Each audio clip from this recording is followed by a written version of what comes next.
Olá pessoal, eu sou Ângelo, professor de Biologia.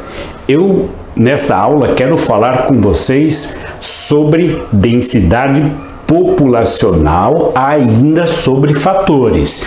Então, se você está chegando nesse vídeo agora, saiba que tem um vídeo anterior em que eu falei sobre fatores, que interferem na densidade populacional.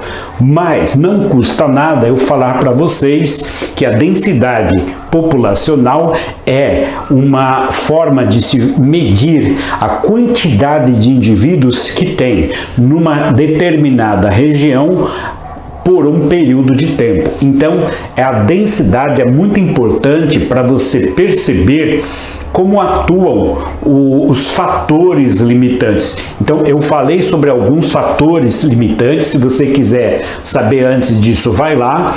E agora eu vou colocar mais algumas informações importantes nesse vídeo de agora. Tudo bem? Então, vamos lá. Densidade populacional, fatores limitantes. Ora, você já deve ter visto esse gráfico em algum livro, na internet, enfim. Ou seja, você estudando para a prova de vestibular, etc. Olha, quando se fala em densidade populacional, esse gráfico ele é muito utilizado. Então, vamos colocar da seguinte forma. Ele é organizado em número de indivíduos e tempo, certo? Então, aqui nessa faixa que está colorida, aqui nessa cor salmão, você tem a resistência do ambiente. Então, notem uma coisa, olha só. Então, você está verificando aqui o comportamento do crescimento de uma população no decorrer do tempo. Então, você tem o número de indivíduos e o tempo. Ok. Então, você percebe que você tem duas linhas aqui, ó, aqui e aqui, certo? Bom, o que significa essa primeira curva, Essa primeira curva significa a curva do potencial biológico ou potencial biótico. O que é o potencial biótico?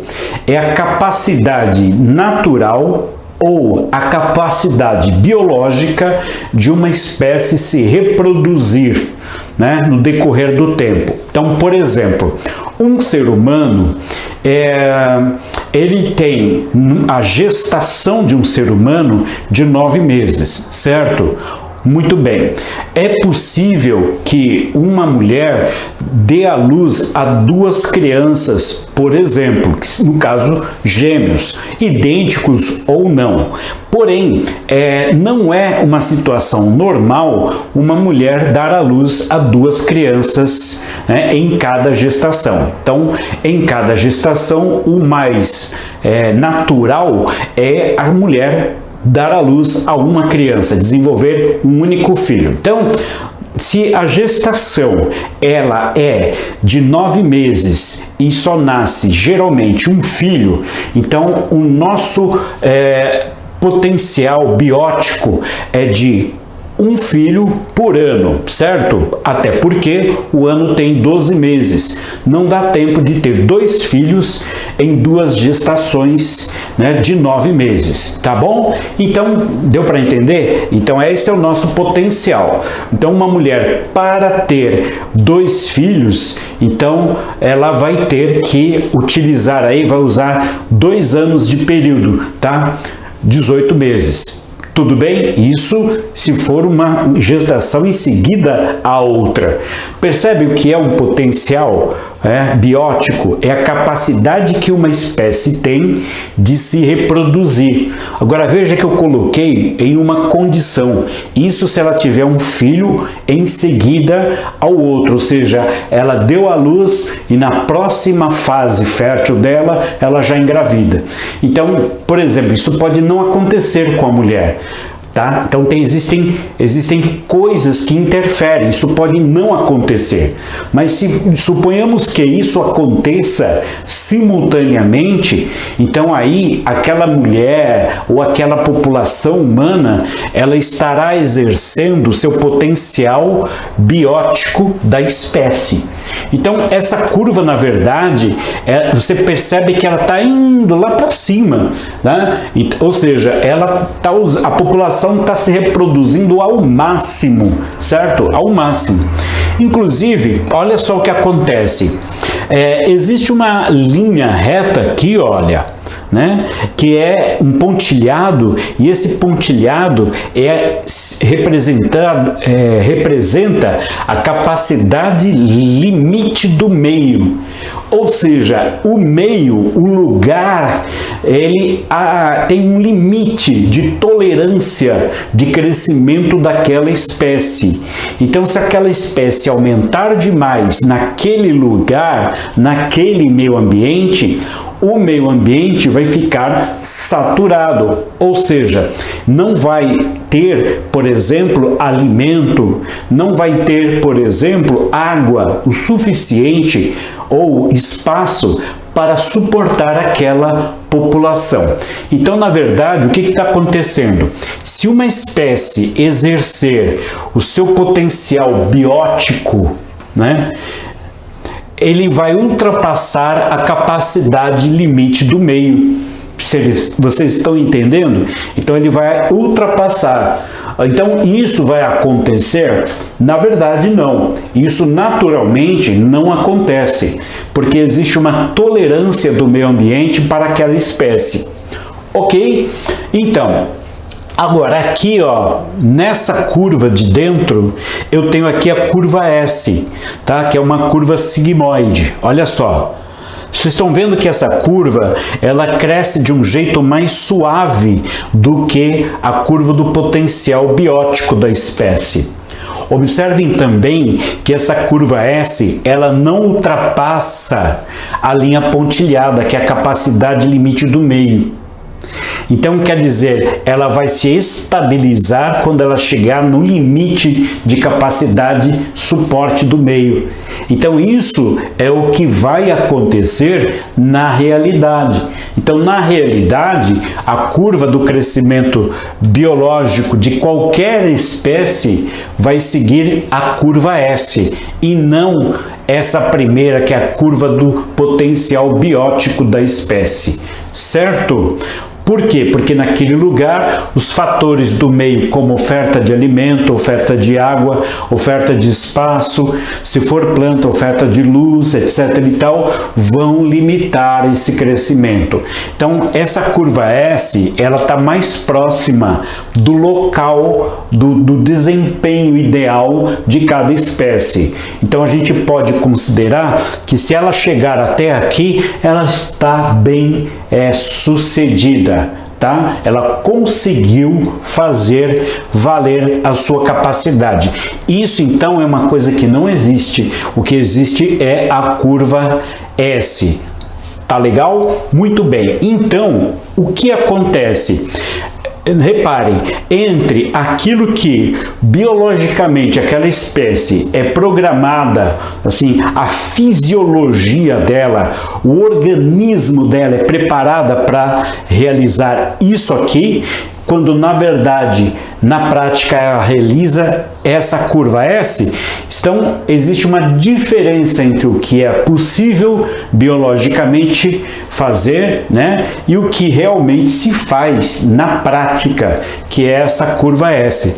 Então, a diferença entre esse aqui, que é o potencial biótico da espécie, e a curva S, que é o crescimento real, a diferença entre os dois é essa área aqui, ó. Essa área aqui, ela representa a resistência do ambiente, tá bom? Então, a resistência do ambiente forma uma outra figura, que que é a figura entre linhas que tem aqui, ó, entre o pontilhado, o potencial biótico e a curva de crescimento real. Então ela é limitada. Então isso aqui é uma figura. Então, por exemplo, se essa faixa aqui que representa a resistência ambiental aumentar, for mais gordinha aqui, é porque a curva S deitou mais. Se a curva S deitou mais, então aquela espécie teve mais dificuldade em chegar lá, nesse ponto. Portanto, foi maior a resistência do meio. Se essa área aqui for menor a área, se ela passar mais próximo a curva S da curva do potencial biótico, significa que essa espécie foi bem mais eficiente no seu crescimento, tá? Então a resistência foi menor, tá bom? É assim que funciona e é assim que se interpreta esse gráfico, que é um gráfico bastante utilizado para se estudar a densidade das populações. Certo, gente? Então, agora vamos falar um pouquinho mais sobre fatores limitantes e percebam como eles vão fazer aquela linha pontilhada, né? Ela tem uma influência importante. Na verdade, é o que a gente na ecologia considera que os seres vivos eles possuem um controle, que o meio ambiente exerce um controle sobre as populações. Não é legal para todo o ecossistema que uma população cresça de forma exagerada, né?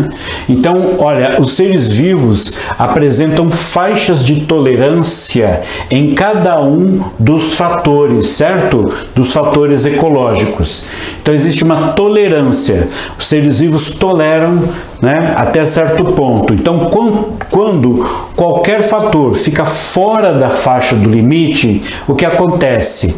Vai limitar a oportunidade de sobrevivência do organismo. Então, notem bem essa informação. Quando qualquer fator fica fora da faixa limitante, vai acontecer o quê? Vai limitar a oportunidade de sobrevivência do organismo. Então, esses fatores, esse fator que fica fora da faixa de limite, ele pode ser um fator biótico ou um fator abiótico.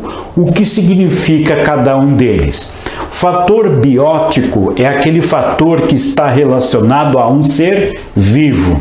O fator abiótico, quando aparece com o prefixo A na frente, é negação, é um fator não vivo. Então existem fatores vivos limitantes e fatores não vivos também limitantes. Olha só, fatores limitantes bióticos, a competição. Então, por exemplo, biótico, por quê? O indivíduo está lá vivendo num lugar, tem tantos outros da mesma espécie, né? Por exemplo, que eles acabam competindo entre si por vários motivos. Alimento, né? Oportunidade de acasalamento, enfim, eles acabam gerando um clima de competição que não é favorável nem para aquele que vence a competição, porque exige dele um gasto de energia que poderia ser economizado caso não tivesse tanta aglomeração naquele lugar. Agora, parasitismo, né? Parasitismo também é um fator. Parasita o que é? Parasita é um ser vivo que se aproveita do outro, né? Mas não oferece nada em troca.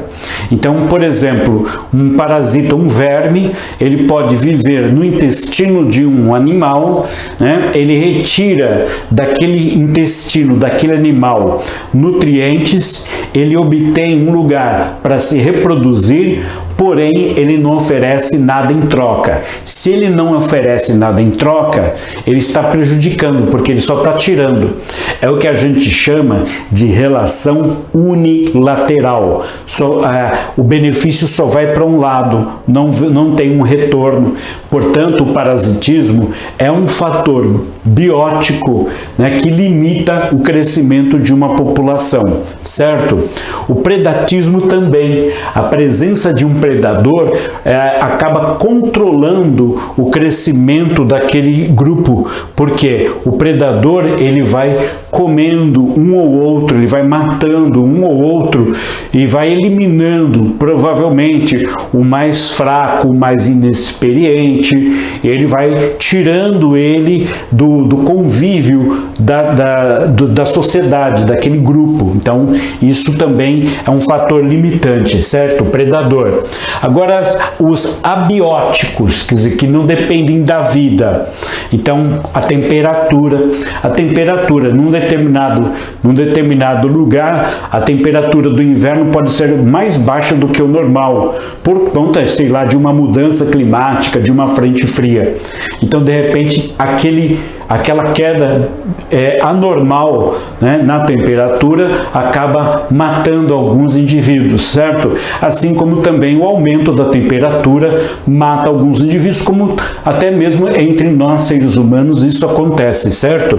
Água, a disponibilidade de água. Então, se tem água para todo mundo, se tem uma seca prolongada, então, por exemplo, até os seres humanos, por exemplo, aqui em São Paulo, né, na estiagem prolongada, a gente fica preocupado com os reservatórios de água.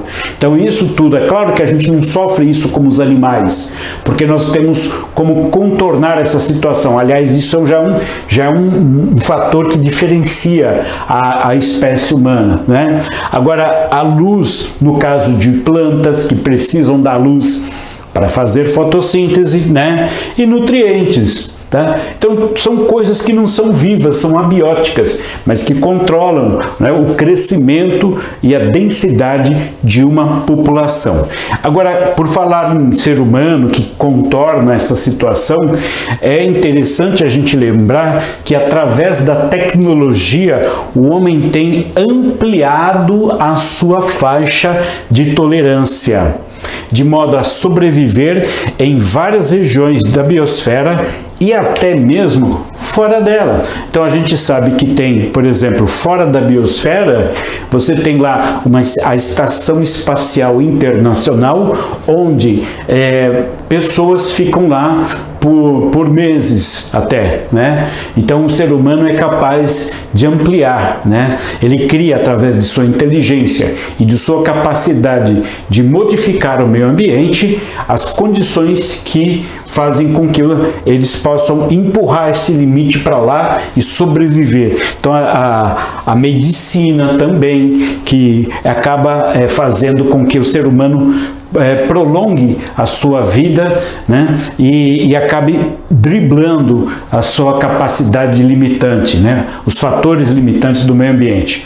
Muito bem, esse material que eu disponibilizei para vocês para essa aula foi baseado nesse livro aqui, certo?